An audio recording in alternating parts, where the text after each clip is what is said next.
Kaibigan, sa oras na ito ay dalangin namin na ikaw ay nasa mabuting kalagayan sa biyaya ng ating Panginoong Diyos. Purihin siya sapagkat tunay na nararanasan natin ang patuloy na gabay at biyaya at katotohanan na ating pinapag-aralan linggo-linggo ang salita ng ating Panginoong Diyos na sa banal na kasulatan. Lalo tayong lumalakas sa pananampalataya, kaibigan, kaya't hanggang maaari ay huwag kang bibitiw sa pag-aaral na ito, sa kanyang mga salita at susubaybay sa programang Oras ng Pag-aaral sa magitan ng Hope Channel North Philippines. Ito po ang iyong lingkod, Pastor Ray Urbi, bilang facilitator sa ating pag-aaral ngayong oras na ito.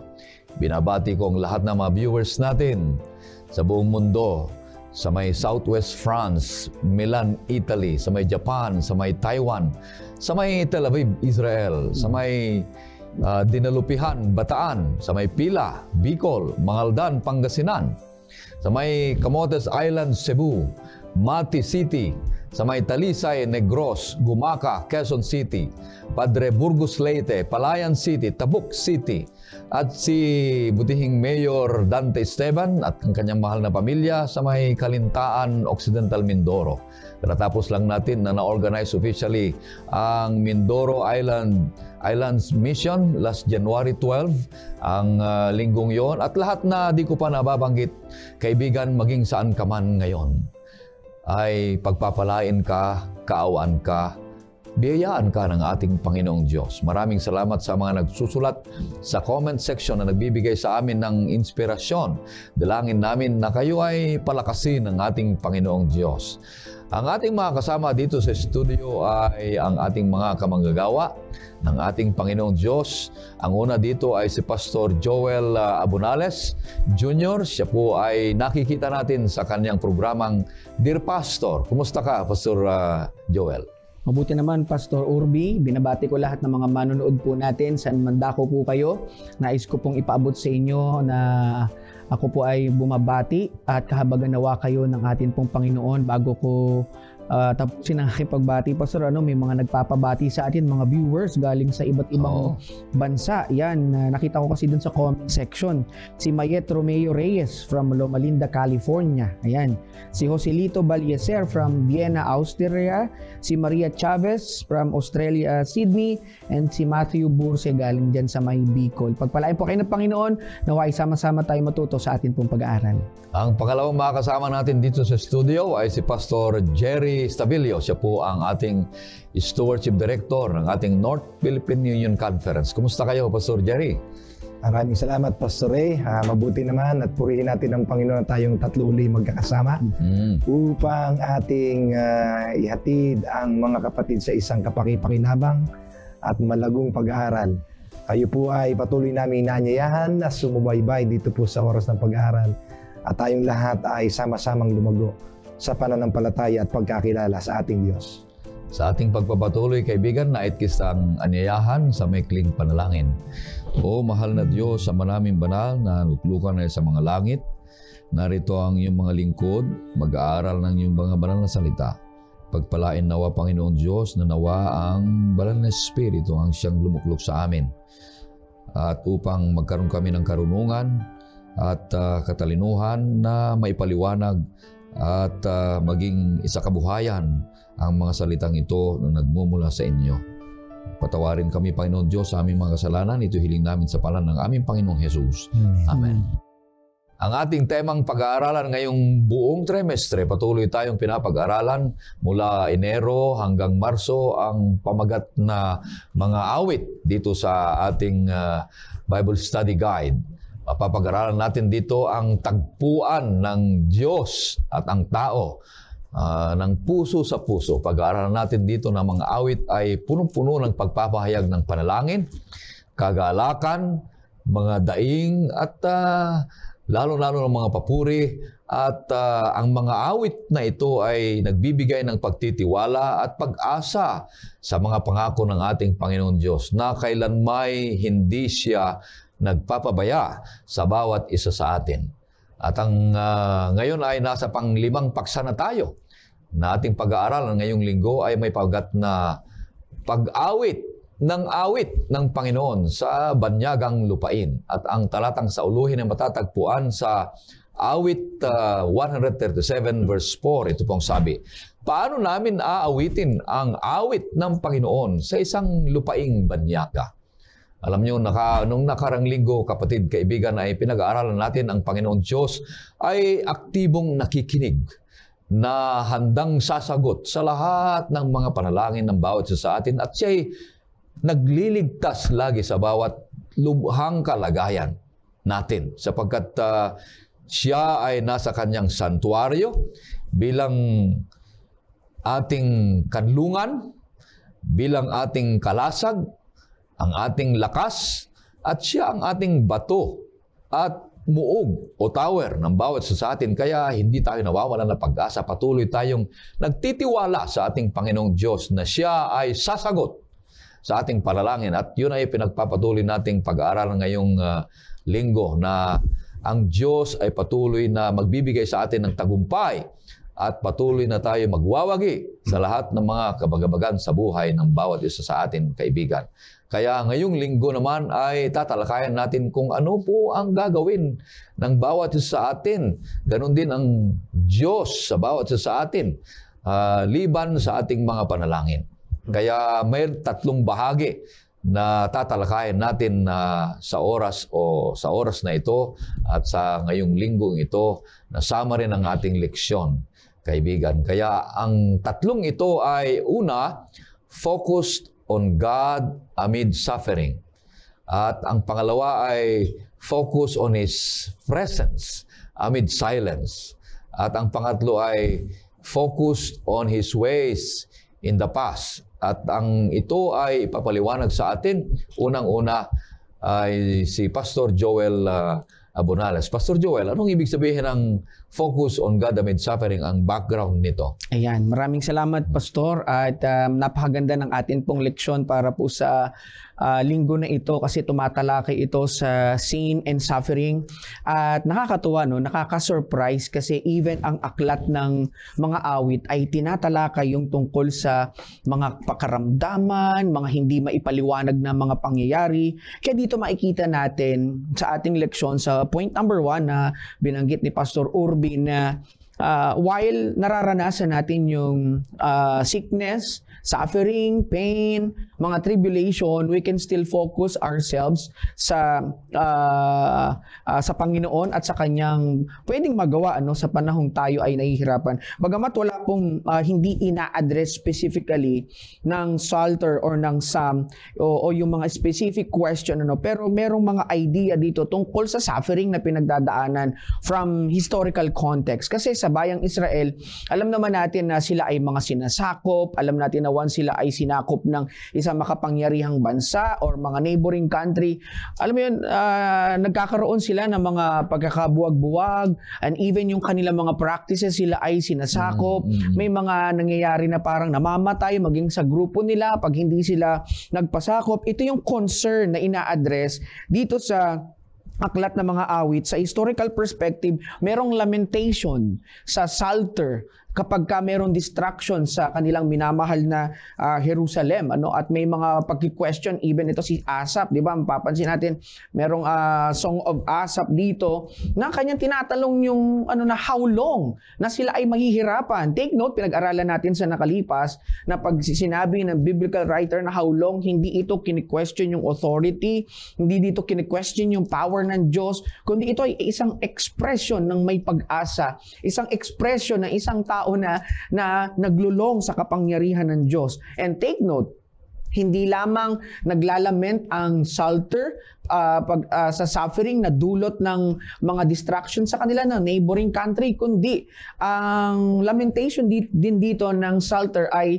na dahilan din ito sa pagkakasala ng mga tao pag sila ay nag-fail, Pastor, sa panukala ng Diyos sa kanila. And kahit na ito ay nararanasan, ang Psalter pa rin ay napakaliwanag na hindi siya nawawalan ng pag-asa sa Panginoon. Meron pa rin pag-asa sa Panginoon.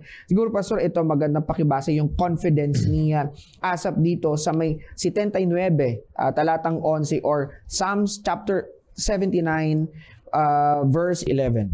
Kanilang nalimutan ang mga nagawa niya at ang mga himalang ipinakita niya sa kanila. Yan, kita niyo po, di ba? So makikita natin dito na talagang may mga sickness nangyayari sa time nila, pero umaasa pa rin siya na merong himala na nangyayari sa kabila ng kanilang nararanasan. So with this idea in mind, mapapansin natin, Pastor, may mga question minsan sa life natin na bakit inaalaw ng Diyos yung pain and suffering. This is a question, yung tinatawag sa theology, Pastor, yung theodicy.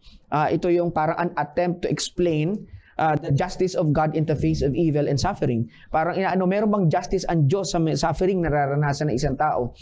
Meron pa rin bang, does God care sa panahon na naghihirap ang bayan ng Diyos? Silent ba ang Diyos? Pero dito, ang na-appreciate ko dito, Pastor, sa aklat ng mga awit ay hindi nakafocus ang Psalter na resolbahin yung issue ng pain and suffering, kundi nag-focus siya dito sa Diyos. Wala hindi interest ng aklat ng awit yung philosophical question, kasi ngayon, Pastor, marami namang explanation para i-approach yung problem ng evil and suffering. May tinatawag na philosophical approach. Pwede gawin. Pero dito sa ang aklat ng awit ay nakafocus siya sa Diyos mismo and His glory. Hindi siya nakafocus sa alinman mga bagay na pwedeng i-offer ng mundo. Nakafocus siya sa Diyos. Ito siguro yung mahalagang bagay na na tingnan natin na sa tuwing meron tayong mga pinagdadaanan sa buhay, wala tayong dapat maging focus kundi directly sa Diyos lang. So dito sa song, Pastor, babasahin natin yung mga discussion dito ng mga awit na parang mga awit nila na dinidescribe yung mga suffering, mga experiences nila na talagang sila ay nagkakasakit, merong pain talaga sa buhay nila. Sa mga awit kapitulo 6, Pastor, ang talata ay 2, 6 at 7. Maawa ka sa akin, O Panginoon, sapagkat ako'y nanghihina. O Panginoon, pagalingin mo ako, sapagkat nanginginig ang aking mga buto. 6. Sa aking pagdaing ako ay napagod na. Bawat gabi ay pinalalangoy ko ang aking higaan. Dinidilig ko ang aking higaan ng aking mga paghula. 7. Ang aking mga mata dahil sa dalamhati ay namumugto. Ito'y tumatanda dahil sa lahat ng mga kaaway ko. Ang sabi pa dito sa 79 verse 11, ang daing ng mga bilanggoy dumating nawa sa iyong harapan. Ayon sa iyong dakilang kapangyarihan, iligtas mo ang mga nakatakdang mamatay. Can you imagine that, Pastor, yung pain ng umaawit dyan? Kaya nga yung title natin makakaawit ba tayo sa isang lugar na hindi tayo pamilyar? Ito, banyaga. Mabanyagang lugar. Ito, Pastor, sa atin, hindi talaga tayo taga rito sa mundo Nararanasan natin yung pain, suffering, sobrang sakit na nararamdaman natin dito. But how can we still sing praises to the Lord kung may pain tayo na nararanasan? Ito yung focus ng Psalm. Mag-focus siya sa Diyos sa kabilaan ng pain na kanyang nararanasan. Siguro, Pastor, i-include natin na ibasa yung kapitulo 41. Ang talata ay 3. Para ma-emphasize talaga natin na may illness talaga. Kasi kanina binanggit na halos nababasa yung, sobrang pagluha yung salmista sobrang siya lumuluha. 41 verse 3. Alalayan siya ng Panginoon sa kanyang higaan ng karamdaman. Sa kanyang pagkakasakit ay iyong inaayos ang buo niyang higaan. Imagine niyo, Pastor, di ba? Halos parang nakarate yung salmista dito. Parang sobrang hirap na hirap ang tao, ang umaawit nito. Ibig sabihin, very real ang suffering, Pastor. Hindi siya imaginary na kuan. Kasi sa mundo natin ngayon, Pastor, may mga naniniwala, even yung sa mga pag-uusap tungkol sa teolohiya, hindi sila naniniwala na totoo yung evil. Hindi sila naniniwala totoo yung diablo, yung demonyo. Para sa kanila, maraming teolohiya na nag-aaral yan na imaginary lang siya. Kumbaga parang parang elusive lang yung mga pain na yun. Pero sa reality, Pastor, ang Book of Psalm, tinatalakay niya na totoo talaga ang paghihirap. Totoo na talagang personal experience ito ng tao. And this is the very reason why sa ating pag-aaral ay nagpi-plead ang salmista na siya ay pagalingin ng Diyos. Walang sino man na dumadaan sa kahirapan na hindi nananalangin na sila'y pagalingin ng Diyos. Siguro, Pastor, basahin natin yung pleadings ng psalmist sa may Psalm chapters 88. Psalm 88 verse 1 to 13 and 14.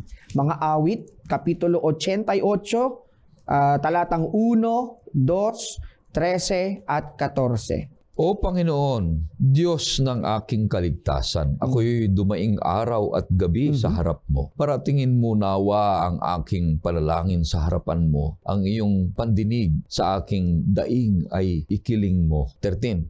O Panginoon, ako sa iyo'y dumaraing. Sa umaga'y dumarating sa harapan mo ang aking panalangin. O Panginoon, bakit mo itinatakwil ang aking kaluluwa? Bakit mo ikinukubli ang iyong mukha sa akin? Imagine yung pastor, ano? Nakita ko dito, pastor, walang na-mention ang ano na parang, Lord, I'm out. Parang walang ganong ano na, tapos na ako, Panginoon. Bahala ka na. I will abandon this faith. Bahala na ho kayo. Pero dito, puro pagdaing ito, pastorin, na umaasa yung salmista na siya'y pagagalingin ng Diyos. Ang vindication dito sa kanila, pastor, pag sila'y pinagaling at dineliver sila ng ating Panginoon. And in fact, pastor, dito sa uling talata na babasahin natin dito sa sentro na to, sa may mga awit 88, ang talata ay Gs, hanggang 12 na, ang ganda ng binabanggit yung pastor na sana ang awit ng salmista na wag silang mamatay kasi pag sila'y namatay, wala silang opportunity para pumuri sa Diyos. Basahin natin talata, pastor. Gagawa ka ba ng mga kababalaghan para sa mga patay? Ang mga patay ba ay babangon upang purihin ka? Ang iyo bang tapat na pag-ibig ay ipahahayag sa libingan o sa Abadon ang iyong katapatan? Ang iyo bang mga kababalaghan ay malalaman sa kadiliman o ang iyong katwiran sa lupain ng pagkalimot? So tinalakay na yung kamatayan. Sabi ng salmista, Lord, kung ako ay mamatay, wala na ka-opportunity para purihin ka. Hindi ko ma-experience yung kapangyarihan mo sa buhay ko. So ito pala yung kahit na sila may suffering and pain, gusto pa rin nilang pumuri sa Diyos. Ito yung lesson na ibinibigay sa atin na tayo kayo hirap na, kahit tayo hindi na natin maintindihan yung buhay, we can still praise the Lord. Sa Book of Psalm ay inaalaw yung suffering. Yan ay very clear yan. Inaalaw sa Psalm chapter 6 verse 1. Maliwanag yan na pinipermit ng Diyos, inaalaw niya yung suffering.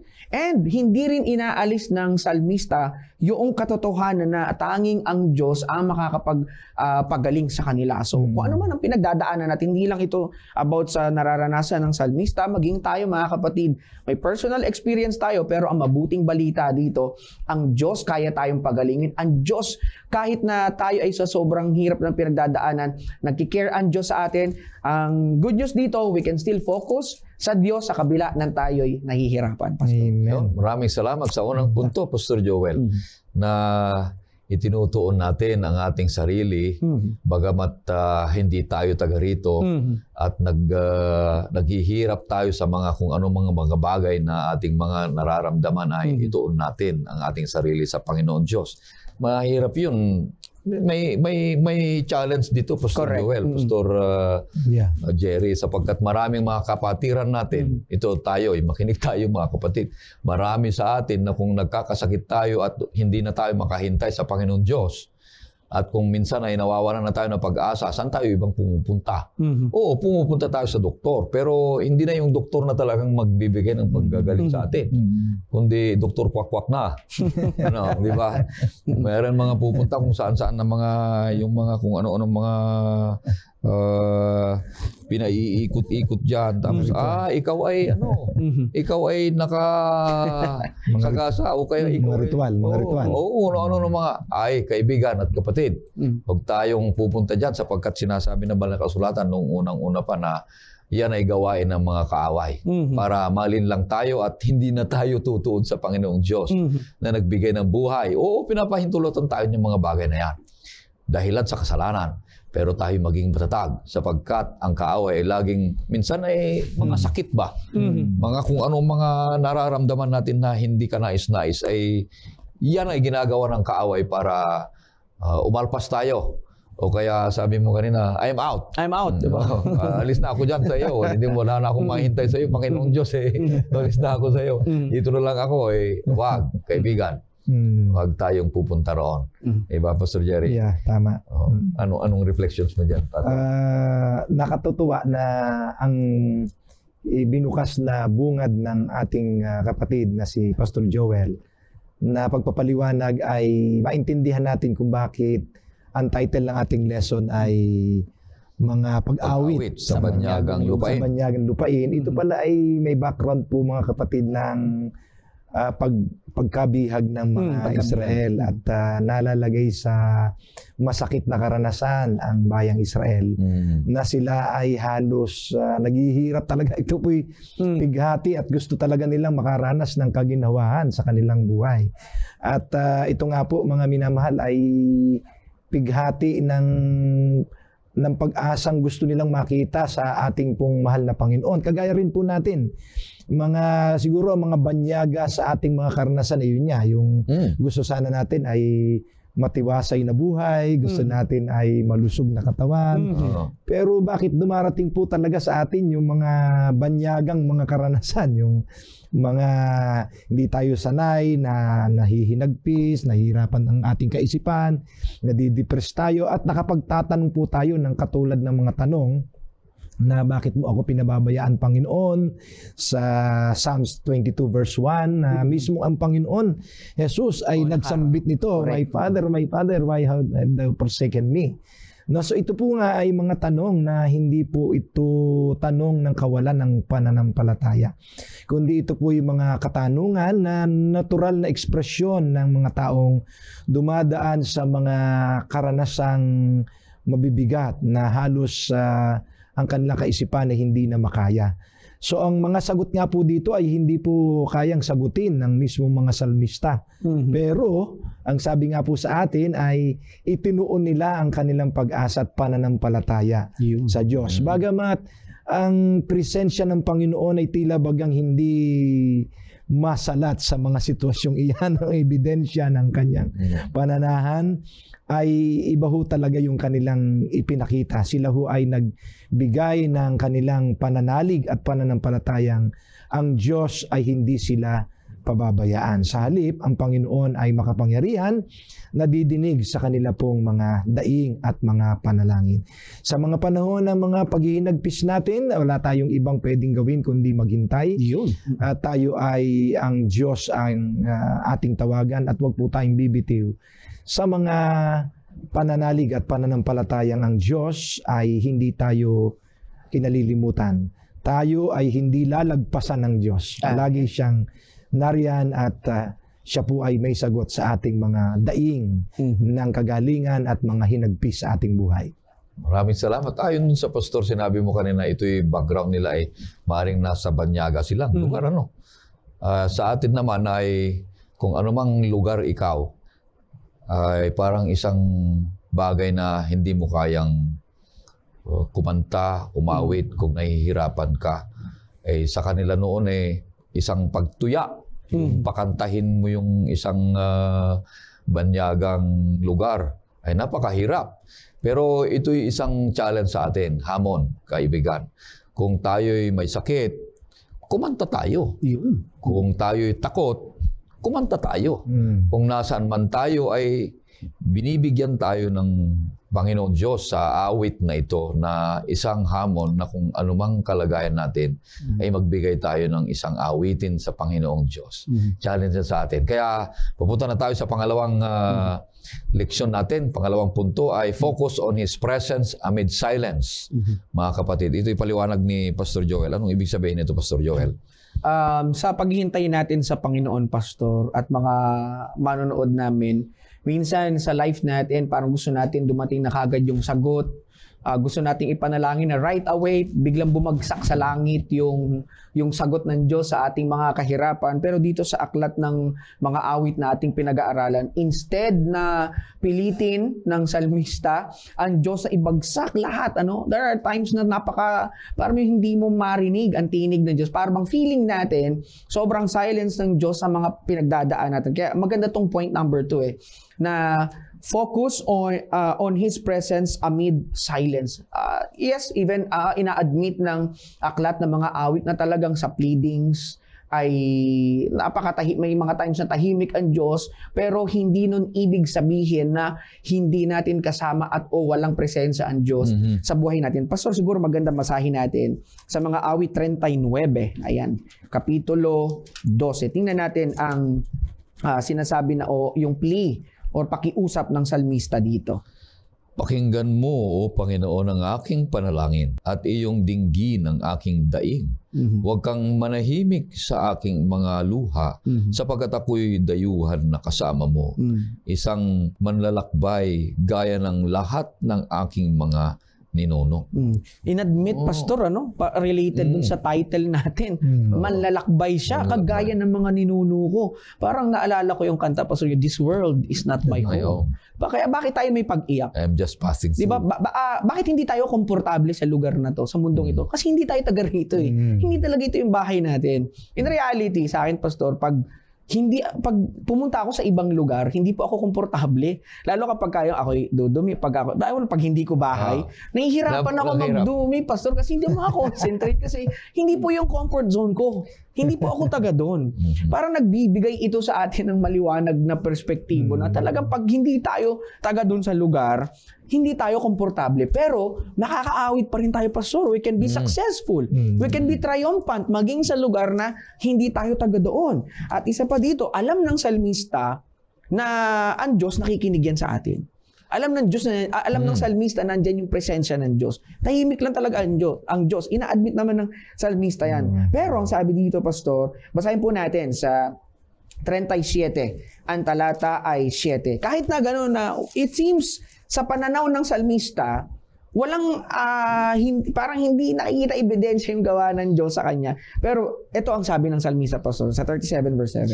Ikaw ay manahimik sa Panginoon at matyaga kang maghintay sa Kanya. Huwag kang mabalisa sa gumiginhawa sa lakad niya dahil sa taong nagsasagawa ng masamang pakana. Imagine nyo, Pastor, sabi nung salmista, ikay manahimik, huwag kang mabalisa. Kung ang Diyos nga tahimik, Pastor, sa time ng suffering natin, bakit? It's time for us to keep silent also, di ba? Maging silent din tayo sa mga bagay. Kasi we cannot have all the answers dito sa mundo. Kung ikaw na gusto mo masagot lahat ng prayer mo, makita mo lahat ng sagot sa lupa, hindi po mangyayari yun eh. Kaya may papasok dyan yung mga question, Pastor, where is God when it hurts? Di ba? Pero sabi ng salmista, don't worry. Andiyan lang ang Diyos. Huwag kang tahimik ka lang. Huwag kang mabalisa. Naalala ko, Pastor, pala sa biblical perspective ng dialogue ni Job at ng Panginoon. Ang ganda parang binigyan ng liwanag ang isipan ni Job sa kanilang conversation. Gusto ko, Pastor, yung sa Job, siguro, Pastor, mabasa ko dito sa contemporary version. Gusto ko tong translation na to, Pastor, sa conversation nila. Job 38:2-4, sabi dito, why do you talk so much when you know so little? Tingnan kung paano nakipag-argue ang Diyos sa kanya. Bakit ka nagsasalita? Hindi mo nga alam lahat ng mga bagay. So tayo, bakit natin pipilitin ang Diyos, sagutin lahat ng ating mga gustong malaman kung konti lang yung alam natin? Verse 3, now get ready to face me. Can you answer the question I asked? Verse 4, how did I lay the foundation for the earth? Were you there? Andun ka ba? Andun ka ba?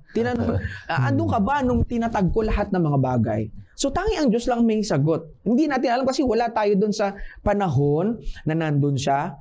Ang gustong i-point out ng Panginoon dito sa kanilang conversation ni Job, may dunong ang Diyos na hindi kayang arukin ni Job. Tangi ang Diyos lang makakasagot. At tayo din ganun. Ganun din Pastor. tayo. Kaya ganun din tayo. Kaya ang sabi ng salmista, tahimik ka lang. Sa muling binasa mo, Pastor, huwag kang mapalisa. Kasi as long andyan, hindi ibig sabihin na tahimik ang Diyos, wala siyang ginagawa. Because sa panahon na tahimik siya, sabi ni Ellen White, yun yung panahon na gumagawa ang Diyos. So, kung silent ang Diyos, sabi ng ina-admit na silent, pero hindi ibig sabihin, hindi gumagawa ang Diyos. So, let's trust the Lord. Focus tayo sa sa presensya ng Diyos. Alam natin sa tuwing tayo nagsasuffer, nasa tabi palagi natin ang Diyos. Amen. Ganda. Kaya alalahanin natin na kung may mga kahirapan sa buhay, tayo ay nakatuon sa Diyos.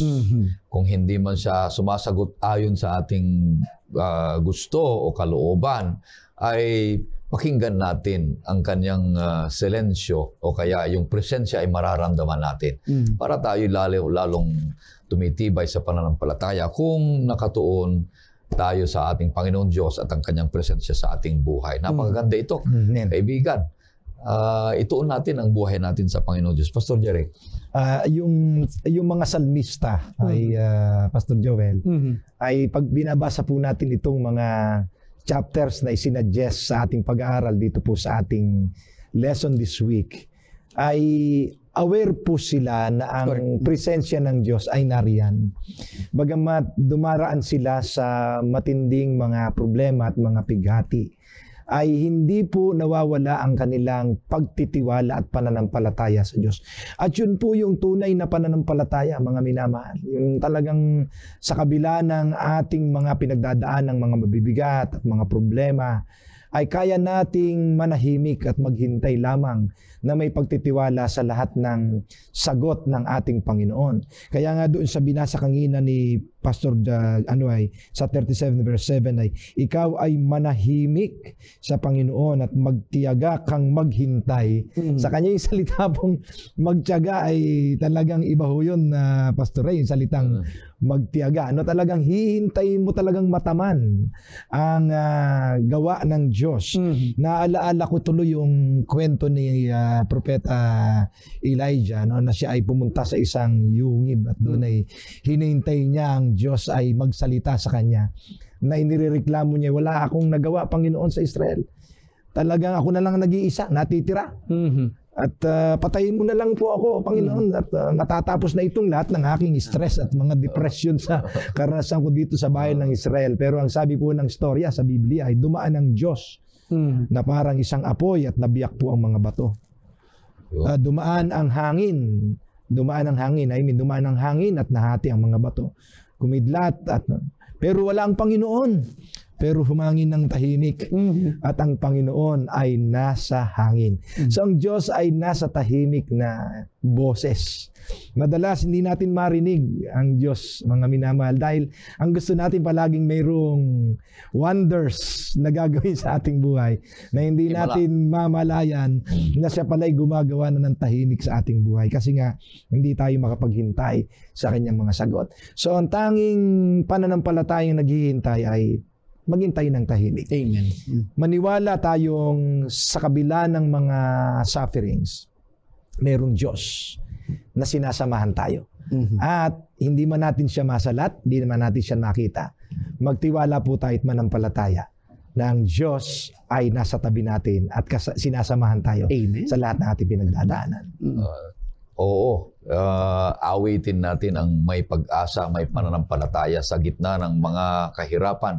Alalahanin natin na nasa tunggalian tayo ng mabuti at masama.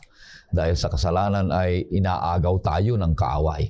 Na kung minsan, kung hindi kayamanan, ay kahirapan ang kanyang ibibira sa atin upang tayo ay umalpas sa ating Panginoong Diyos. Nawawalan tayo ng pananampalataya at pag-asa at hindi na natin maramdaman ang kanyang presensya sa ating buhay. Ngunit ang pangako ng Panginoong Jesus nung nasa lupa pa, yung kanyang panalangin dito sa Juan 17:14.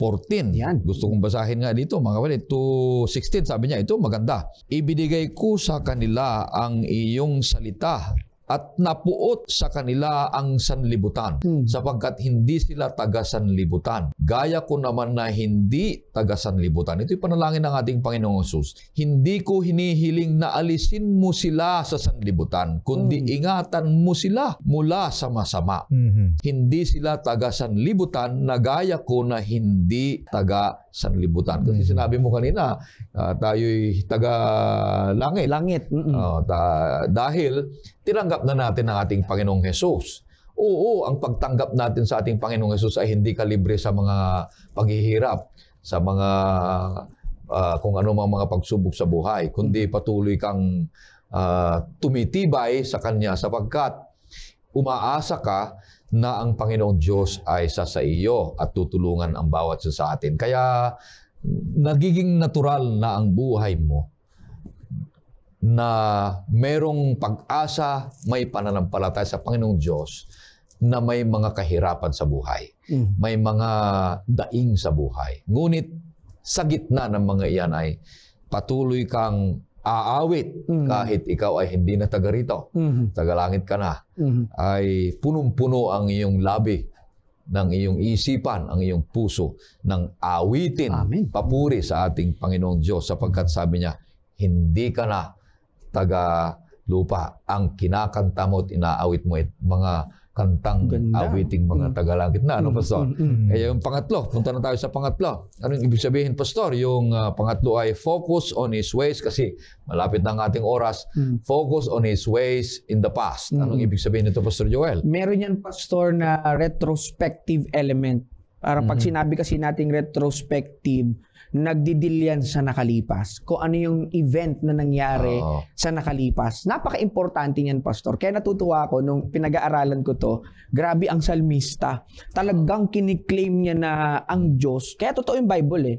He is our God yesterday, today, and forever. Forever. At kinlaim ng salmista sa ating lesson na siya yung Diyos, hindi ng present lang. Siya yung Diyos maging nung nakalipas. Kaya dito, Pastor, basahin natin kung paano ito diniscuss ng salmista sa 77 or si 10:7. Ang talata po natin ay 7 hanggang 9. Magtatakwil ba ang Panginoon magpakailanman? At hindi na ba muling masisiyahan?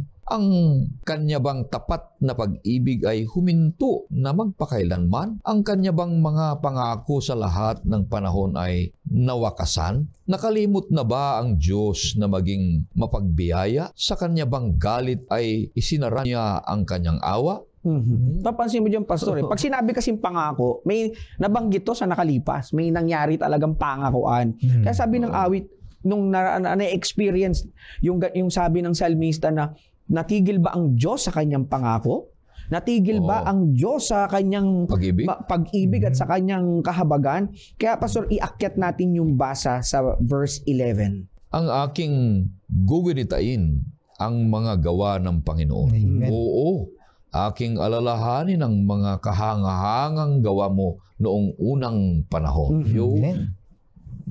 Although siyempre bitin na yung oras natin, sila na po ang babasa niyan sa tuloy pa ng mga talata.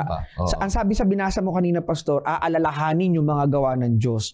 Doon sa sunod na mga talata, binabanggit doon hanggang 19 or 20, binanggit doon, ano yung mga ginawa ng Diyos sa kanila. Yung sa parting of the Red Sea, yung pag-deliver sa kanila ng Diyos sa bondage, mga mirakulo na ginawa ng Diyos sa bayang Israel. Kumbaga, ito, tumitingin sa nakalipas yung salmista. Parang ganito yung gusto kong sabihin na mga pananalita, Pastor. Kung ang Diyos naging tapat sa nakalipas, surely at tunay at talagang totoo, siya'y magiging tapat din hanggang sa mga susunod na panahon. Kung nagawa niya ngayon how much more sa time natin kung tayo ay magiging tapat, di ba? Doon sa pinag-aralan natin, He is a covenant faithful maker, di ba? Covenant maker. Kung tayo magiging tapat doon, surely ang Diyos ay magiging tapat din sa akin. Siguro, Pastor, bago ko tapusin itong aking panalita tungkol sa bagay na ito, gusto kong basahin itong sabi ni Ellen White sa Testimonies for the Church, Volume 9, page 10. We have nothing to fear for the future, except as we shall forget the way the Lord has led us and His teaching in our past history. So anong kakatakutan natin sa hinaharap kung ang Diyos gumawa ng mga bagay na mabuti sa atin? Ang nakikita ko lang na problema dito, Pastor, pag tayo masyado malilimutin. May ginawa ang Diyos sa atin sa nakalipas, may dumating na challenge sa atin ngayon, abay, nalimutan na natin. Nakalimutan natin na pinagpala tayo sa nakalipas. Hindi natin naalala na ang dami niyang ginawa sa atin, ang dami niyang pagpapala sa atin. Ito yung focus ng salmista. Focus on His ways in the past. Kapag nag-focus tayo sa ginawa ng Diyos sa atin sa nakalipas, natitiyak ko, Pastor, hindi tayo bibigyan ng Diyos sa darating pang mga panahon. Amen. Ganda. Ganda. Kaya huwag tayong mabalisa. Iyon. Kundi ang Panginoon Diyos ay unang-una, tandaan natin, hindi niya sasayangin yung inumpisahan niya. Amen. Kung hindi niya tatapusin hanggang sa wakas na tayo ay kanyang ililigtas. Amen. Nga lang, tayo ay magiging tapat sa lahat ng mga bagay na kanyang mga pangako sa atin. Sapagkat doon sa pangako, doon tayo lumalakas. Correct. Kaya lahat ng bawat nagmamahal sa atin ay nagbibigay ng pangako. Yung mga ikakasal may mga pangako. Yun yung nagbibigay ng maintenance o kaya nagsusustain para patuloy ang relasyon na matatag na ang mga pangako ay nangyayari at ginagawa at patuloy na mangyayari na hanggang sa wakas. Yan ang gagawin ng ating Panginoon Diyos sa ating buhay, Pastor Jerry. Amen. Ang ganda. Ang reflection ko dito, take away ko dito ay yung siguro mas maganda nga, Pastor Joel, para hindi tayo mabilis makalimot sa mga bagay na ito ay gumawa tayo ng journal. Yan, maganda sa journaling, ano? Every experiences natin na mabibigat, naging tahimik tayo nung nangyari sa buhay natin, sa mga nakaraan. Sulat po natin yung mga bagay na yon at ilakip natin yon kung kailan sumagot ang Diyos sa mga journal na yon. Ano po yung talata na isinagot sa atin ng Diyos mula sa karanasan ng mga awit. Ang ganda po niyan para ho pagka tayo ay dumaran uli sa mga tila bago na naman sa atin. Pero alam bago dyan ang mga pagsubok at mga dalamhati at pighati ay ulit-ulit lang ho yan. Siguro nare-relax lang tayo sa ating buhay pag dumating po yung ating mga problema. Parang bago na naman po tayo, no? Ay mas mabuti po na ating pong isulat. Maigsing mga patutuo sa ating buhay at patutuhanan din natin na ang Diyos ay sumagot sa ating mga panalangin.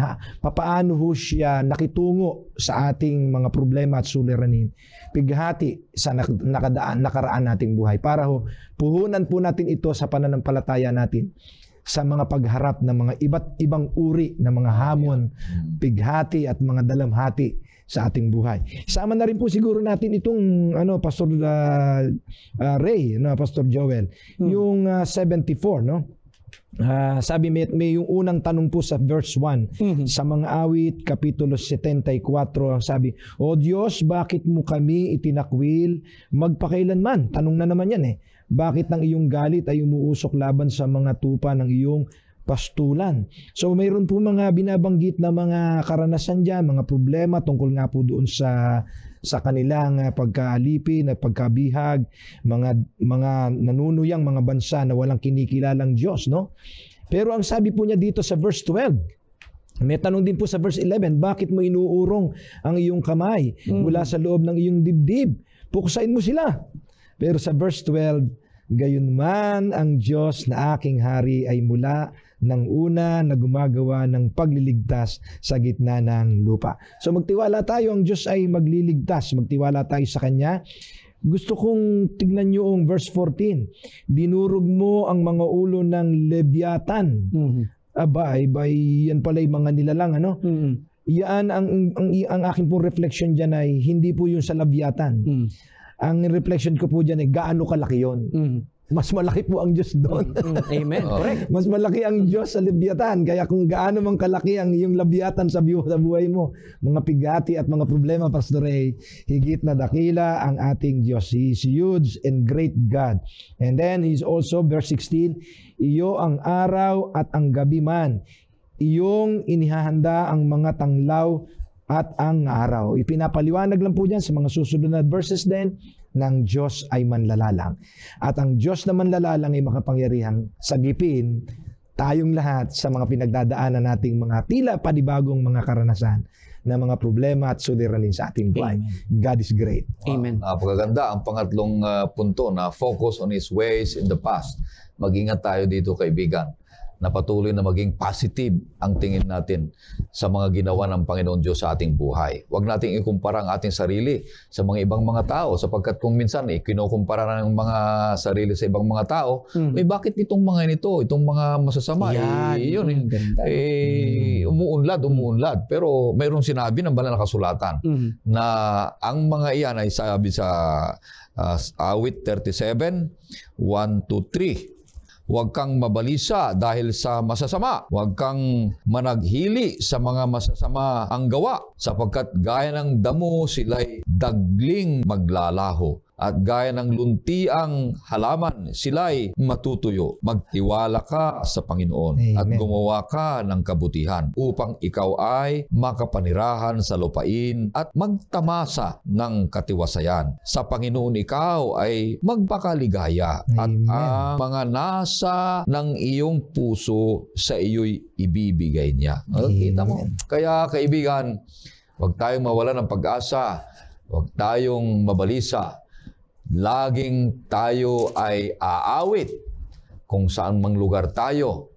Awiting pagpupuri sa ating Panginoong Diyos. Kung tayo'y nasa kahirapan, kung hindi man sumagot ang Diyos ng kaagaran, ay alalahanin natin na ang presensya kahit silensyo ay gumagawa ang Panginoong Diyos.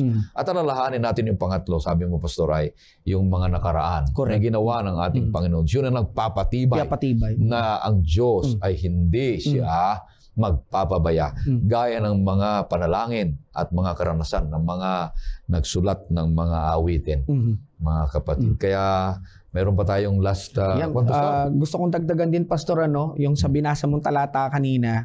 Pag binasa mo pa yun hanggang 9, makikita mo na ang pang-counter, sabi ng salmista, ang pang-counter or sagot na nakikita mo na bakit yung may evil doer, bakit nagpo-prosper sila? Kami mababait naman, mga faithful kami sa Diyos. Bakit naranasan namin itong mga bagay na ito? Samantalang yung mga masasama, hindi sila nadadapuan ng sakit. Parang yumayaman pa sila. Nagpo-prosper sila. Hindi lang yun, imagine Pastor, yung language, hindi lang yun sa time nila. Yun, nakikita din natin yun sa reality natin. Kahit tayo na mga faithful believers na, may comparison tayo sa life But sila nagpo-prosper, ako hindi. Yung ang nakita ko dun, Pastor, ang sabi ng Psalter, live a godly life. Di ba? Di ba sabi ko, maging mabuti ka, maging sa lupain o banyagang lupain. So ang tinuturo po sa atin sa ating lesson, mga kapatid, trust in God regardless of the circumstances. Remember His wonders in your life. Study more deeply the Word of God and grab hold of God's promises. So manghawakan tayo matibay, hindi man natin naiintindihan lahat ng pinagdadaanan natin, pero ang sabi, makakaawit pa rin tayo sa banyagang lupain basta mamuhay tayo na may kabanalan, mamuhay tayo may takot sa Diyos, ipagkatiwala natin sa Diyos ang lahat kahit minsan wala siya, hindi natin siya tila bagang maramdaman, tahimik ang Diyos, pero ang sabi ng aklat ng mga awit, wait on God's promises because He is there sa time na tayo ay nahihirapan. Hold on, kapatid. Mahal tayo ng Diyos. Alam ng Diyos kung paano natin malalagpasan ang pagsubok at kahirapan sa lupa. Maraming salamat. Kaibigan, huwag tayong makalimot sa mga ginawa ng Panginoon Diyos na kababalaghan sa ating buhay. Kung paano niyo tayo niligtas. Lagi nating sasambitin ang kanyang kabutihan sa ating buhay. Lagi nating ipinagkukwento ang kanilang mga ginawa sa ating buhay. Hindi tayo makakalimot kung ating laging sinasambit ang kabutihan ng Panginoon Diyos, ang ginawa niya sa ating buhay. Pero kung gusto mong maging Alzheimer, ay huwag mong babanggitin lahat ng mga bagay na nangyari sa nakalipas. Correct. Kundi banggitin mo ang mga bagay na kabutihan ng Panginoon Diyos, kahit kung ano yung mga kahirapan sa iyong buhay. Huwag mong kalimutan na ang Panginoon Diyos ay laging sumusubaybay, laging may pag-asa. Manampalataya ka lang sa Kanya sapagkat Siya ay tunay na Diyos. Kagaya ng mga naunang mga ninuno natin ay umaawit sila ayon sa kanilang pag-asa, papuri sa Panginoong Diyos sapagkat alam nila na ang Diyos ay hindi nagpapabaya. Kaya meron pa. Inaanyayahan po tayo, mga minamahal, ng salmista dito po sa ating pinag-aralan, na tayo po ay maglagak ng ating tiwala, ng ating pong pag-asa sa ating Panginoon sa pagdaan natin sa mga problema, mga suliranin, mga hinagpis ng ating buhay. At ang Diyos ay hindi mabibigo na tayo po itulungan sa lahat ng ito. Gusto kong basahin ang panawagan po ni Pedro, unang Pedro 1:17, kung inyong tinatawagan bilang Ama ang humahatol na walang pagtatangi ayon sa gawa ng bawat isa, mamuhay kayo ng may takot sa panahon ng inyong pangingibang bayan. So tayo po ay mga dayuhan, mga banyaga sa isang lugar na tayo po ay hindi sanay, pero tayo po ay tumawag sa Panginoon at magtiwala. Nakasama natin siya, hindi niya tayo pababayaan. Amen. Kaibigan, tayo ay tinatawagan ng ating Panginoon Diyos na anumang mga bahagi o kaya dako tayo, anumang mga estado ng ating buhay, mahirap man, mayaman man, tayo man ay naghihirap, anumang mga bagay ang ating karanasan, huwag nating kalimutan na ang Diyos ay laging sumusubaybay sa atin. Magtiwala at manampalataya at meron tayong pag-asa na ang Diyos ay hindi nagpapabaya. Huwag nating kalimutan ang mga bagay na ginawa niya sa ating buhay at ipagkukwento natin ang kanyang ginawa na makababalaghan para tayo'y lumakas sa pananampalataya at habang naglilingkod sa Kanya, ay iuwi niya tayo sa langit na bayan. Kaya kaibigan, bago tayo magtapos at hingin natin ang panalangin mula kay Pastor Jerry, ay makakarinig po tayo ng isang awitin.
Okay, Pastor Jerry. Tayo po'y manalangin.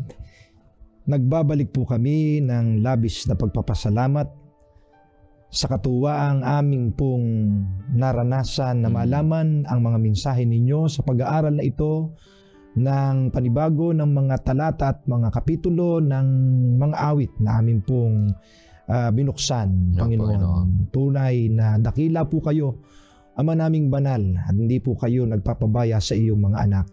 Napakarami po naming mga tanong na hindi po namin kayang sagutin, pero naniniwala po kaming kayo'y sumasagot at ang iyong presensya ay palagi naming kasama.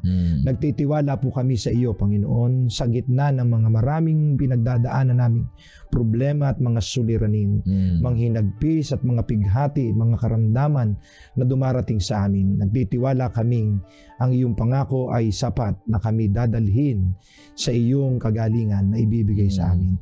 Nihiling namin, Panginoon, na kami muli niyong akayin na magtiwala na ang aming pong direksyon ay patungo sa iyong kaharian. Sapagkat meron kaming Panginoon na umaalalay sa amin sa lahat ng aming karanasan at mga pinagdaraanan sa buhay. Pagpalain niyo po ang bawat isa sa amin sa araw na aming pong nilalakaran. Ito pong aming hiling sa matamis sa pangalan ng aming Panginoon Jesus. Amen. Kaibigan, muli ako'y umaanyaya sa iyo na patuloy kang susubaybay sa programang ito, Oras ng Pag-aaral, sapagkat mahal ka ng Diyos kagaya ng pagmamahal namin sa iyo.